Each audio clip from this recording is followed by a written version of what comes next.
wanna hear from Lester and Leslie. Let's talk. We're on a journey, come along with me. Let's talk. We're bringing a new perspective. Let's talk. Let's talk. Let's talk with Lester and Leslie. I guess like when we started to really talk to each other when we were in college, because I think like that was kind of like the last straw. It was kind of, all right, you here again, We keep running to each other. like this is crazy. Like you're literally like blocks away from me. There's no reason to Not like even a block. You were in University Center, and I was in 2 East 8th Street. It was like you just hop, skip, and a jump. Hop, skip, and a jump. Like crazy. Not even a whole hop. There was this really good cheap burger place that used to be right there. So it's totally different now. yeah, you know I think it. it's shut down now. It looked like a motel or something like that. And they used to have cheap burgers over there, but that would be like the halfway point between 2 East 8 and that parking lot that separated. That's the one thing that's constant is change. Change will always be the thing that happens, which is why I don't ever want to get too comfortable with things and be like, oh, I don't want things that, change. I want it to stay just like it is now. I never want to be that person. Never. Ever. Right. Let's mark this in this time capsule that we're making. We do not want to be that way. I don't want to grow up. Actually, I want to grow up. I just don't want to deteriorate. There we go. Yeah, because I love getting old. I just don't love the back pain or if I'm going to speak from my existence, if I was in a position like for too long, doesn't matter what kind of position it's in, and I move, then it's going to be pain there. Like, I feel like everything sets in after 10 seconds. I'm like, okay, that's a hold. We're locking you in.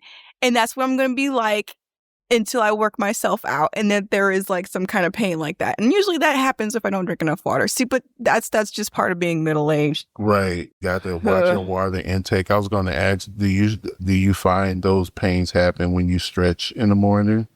No, when I stretch, like that's when I'm working myself out and I'm like maintaining, like now it's a thing where I work out to maintain my flexibility, and it's not about aesthetics anymore. Okay. Because before I wanted to look like a cartoon, but now I don't care. What cartoon do you want to look like? Well, I don't know. It's just an unnatural figure for... Betty Boop?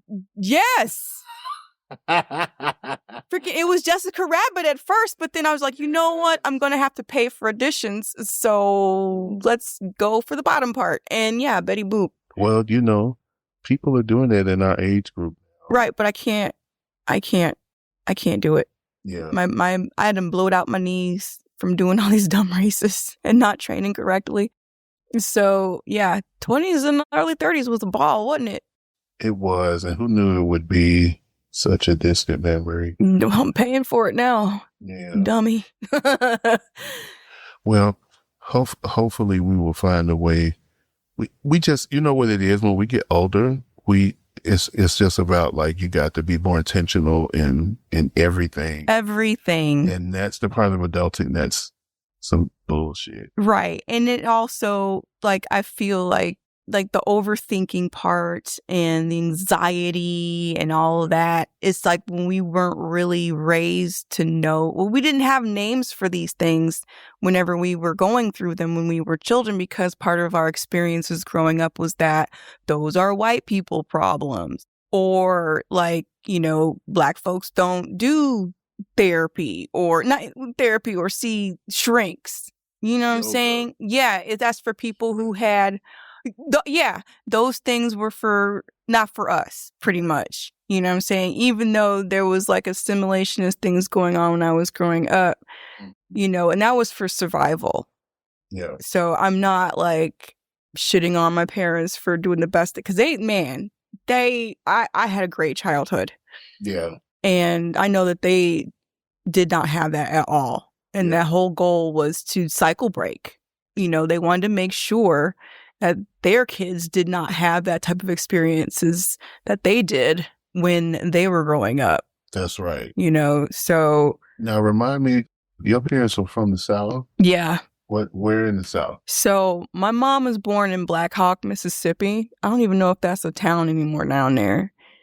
And my dad, he was born in Fort Benning, Georgia.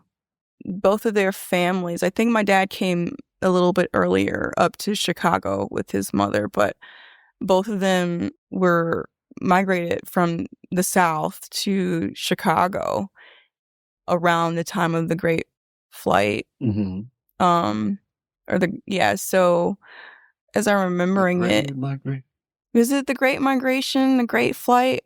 There are historical terms for when there was a great influx of Black population that moved from the South to North, and a lot moved to Chicago. And I think my grandmother's twin sister on my mom's side was up in Chicago first and told them to come up there, but they were in extreme poverty when they went up there. And my mom said they actually had a nice house in Mississippi. Like a nicer house. It was a whole ass like regular house where there was a bedroom. There was like, I think that they had like 1 or 2 bedrooms in that house. Okay. And, dad had a nice job and, they had nice clothes and shoes. This was down south? Yes, this was my mother when she told me about her childhood. And then all of us, because I feel like she still had resentment for that. Mm-hmm. And then she was still young, and then all of a sudden they moved to Chicago and they had nothing. They were in a garage living in Chicago. So, the winters from the South is not the same. Right. Especially if you're in the garage, it's like not ventilated. You don't have the proper clothes because were they wearing coats and things back down south? I don't know. What was the point? Like winter coats. Have real winters. Right. So they were in poverty and, just not in the best conditions. And like whatever my, like, and then the same thing with my dad, like too, that wasn't really bad childhood as well. It's like lots of poverty. And the fact that he was able to get good jobs and military. So this is another where we intersect. Both of our parents, well, my dad and your dad, your mom too also, but my mom wasn't. But like we had parents who were, who were in the military. Yep. And we also had parents who were deep in the church. Yep. And our parents both migrated from the South here for, I would think it's the same reasons, right? From the South side. Wait, did your parents come from the South side of Chicago too? No. So my mom, she came up here, my great aunt who still lives in, I think like near Aurora somewhere, I don't know, way birth. My mom came from Forest City, Arkansas. She moved up here with my great aunt, her aunt, until she was able to kind of generate a life and income and things for herself.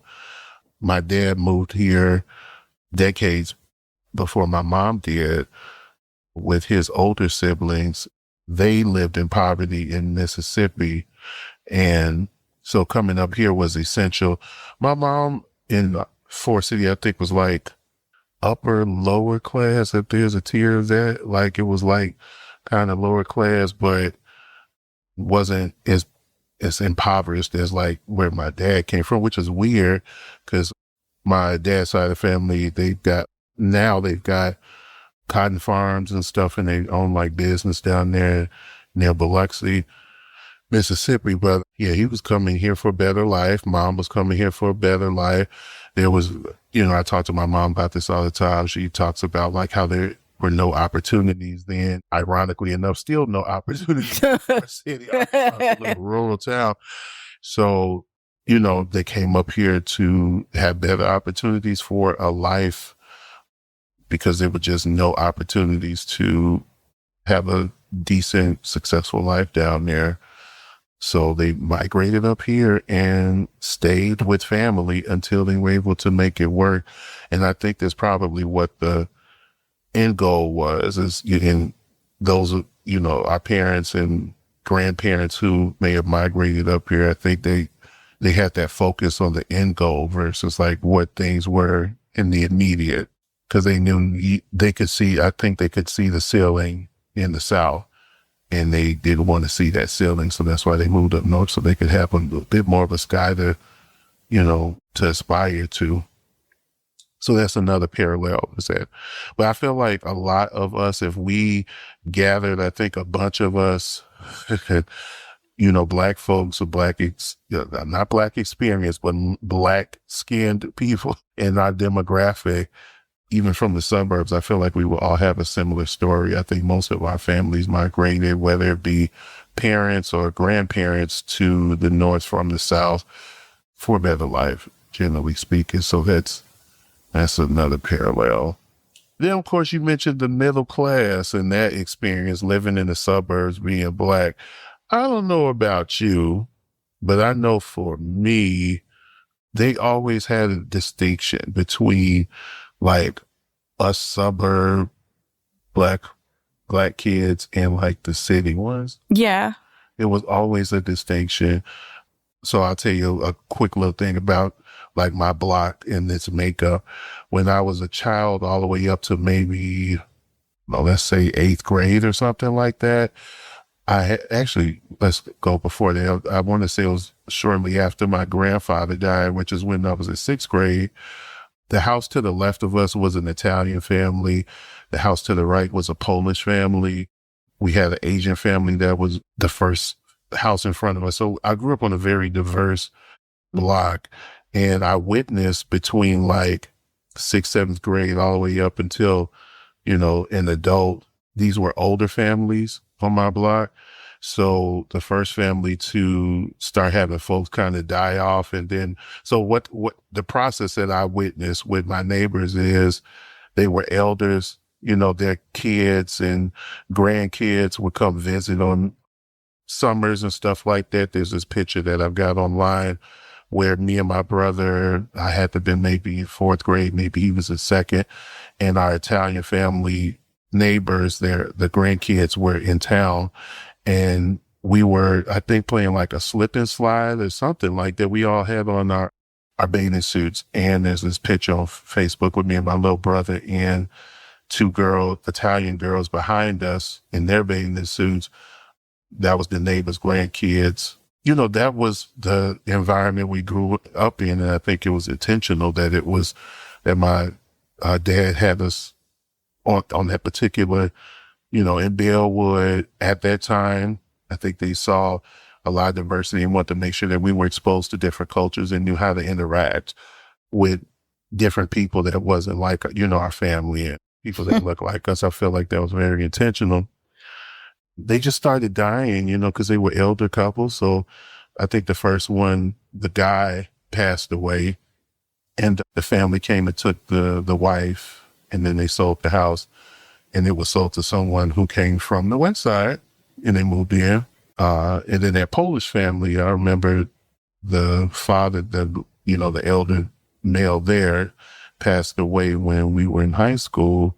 And they came and like their children came and took the mother, and they're in Arizona right now. If she's still alive, she might have passed away too by now. Did you stay in the house like your whole life? We stay in the house. What do you mean? Like, was that your first and only house? Did you have to move as a child? No, we never moved. Wow. That's my childhood home. Yep. Okay. Same thing with me. When I moved out, that's when I moved out yeah. That's great. Like, that's wonderful too. And that's another thing. Like, our parents wanted to make sure we had somewhere to come back to. Right. If we needed to. All of these different parallels. Yeah. I mean, because we both had cable. Cable. Went to private schools. Yep. Well, see, I say middle, lower class because I saw my parents work their ass off to provide those amenities. We weren't nowhere near like in excess of monies where we like did camping and, that kind of stuff. Oh. Like our field trips, our vacations were the field trips. at school. I don't necessarily consider those, but like our vacations where one might go camping or whatever. We went down south to visit our people. That was our vacations. There was no Orlando, Florida. There was no, that stuff came later once money was acquired in the house after my dad passed away. I always say my niece and nephew are experiencing a better experience in terms of their upbringing and being able to go different places and do different things than me and my brother had, for sure. So we were like lower middle class coming up. Like we had just enough for the amenities that we have. And when I say amenities, like living in the burbs, going to private school. Yeah. Having cable, which wasn't always constant. There'd be sometimes when we did have, cable got cut off sometimes. That, that's just the growing pains of trying to raise a household. And of course, there's bumps in the road too. That'll have to be a different That'll be a different episode where we go into like backgrounds. My dad was the first Black police officer that was hired in Elmhurst, and I'd love to get into in-depth conversation on that experience from my perspective. But anyways, yeah, are there any other parallels that we miss? Because it's a bunch of them. I think the theme is just that we always find ourselves in coming back into each other's spaces in some sort of way. Yeah, not just that, like not just geographically or the fact that we just appear on each other's timelines. It's like the stuff that we experience, our relationships. Relationship stuff. Now, wait till we get to that. It's gonna be and both good and bad. Like it's crazy. It's funny. We were discussing earlier when you came over, like, what I was going through and how we have another similarity. With who you're dating. Yeah, now, yeah. Who I'm dating right now. Yeah. Yeah, we're the Cougars now. Oh God, it's so weird. It's so weird. But you have been in, actually not just you, both of us, but I feel like you may have more experience in dating younger than I have. Oh, I just started. They're all over 21. Right. Like we have to remember in preface that we are almost 40. Well, I'm in my big 4s. So when we say younger, that can range from 21 all the way up to 35. Ew, we can say that. Oh.